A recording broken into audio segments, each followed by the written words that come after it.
ડાકોરના સ્વામી મંદિરમાં આશરે 1.5 કરોડના ખર્ચે બનાવાઈ રહ્યા છે સુવર્ણ દ્વાર, સુવર્ણ શિખર અને કળશ। વર્ષોથી પદયાત્રા કરીને આવતા એક પરિવારે આપ્યું છે આશરે 1.5 કરોડનું દાન અને તેમાંથી બનાવ્યા છે આ સુવર્ણ દ્વાર। ડાકોર મંદિર માટે સુવર્ણ દાન કરનાર દાતા જયંતિભાઈ અને આનંદીબહેન વર્ષોથી ડાકોર આવે છે અને સ્વામિનારાયણ ભગવાનમાં અપાર શ્રદ્ધા ધરાવે છે અને આથી જ અર્પણ કરી રહ્યા છે આ અમૂલ્ય ભેટ।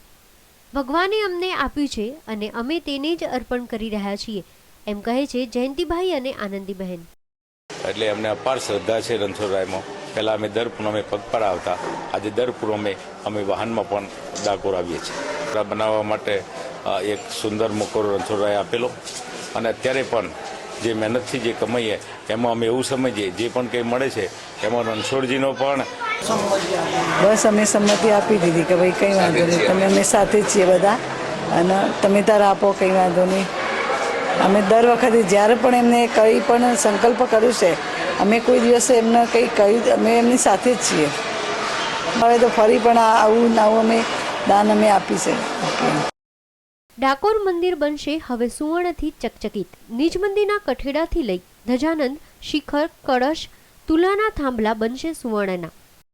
દ્વાર ઉપર સોનાના વરખ લગાવ્યા છે અત્યારે।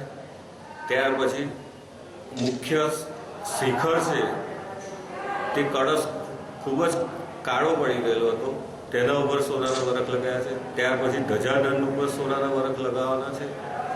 પછી સન્મુખ કઠેરો છે નિજ મંદિરની અંદર, તેના ઉપર પણ સોનાના વરખ લગાવવાના છે અને તુલાના થાંભલા ઉપર પણ સોનાના વરખ લગાવવાના છે। આશરે 1.5 કરોડ રૂપિયાના ખર્ચે દાતાશ્રીએ આ સેવા રણછોડરાયજીને અર્પણ કરેલી છે। ડાકોરનું આ મંદિર આમ તો દર્શનાર્થીઓ માટે આકર્ષણનું કેન્દ્ર રહ્યું છે, પરંતુ હવે સુવર્ણ મંદિર બની જતા વધુ આકર્ષણ ઊભું કરશે।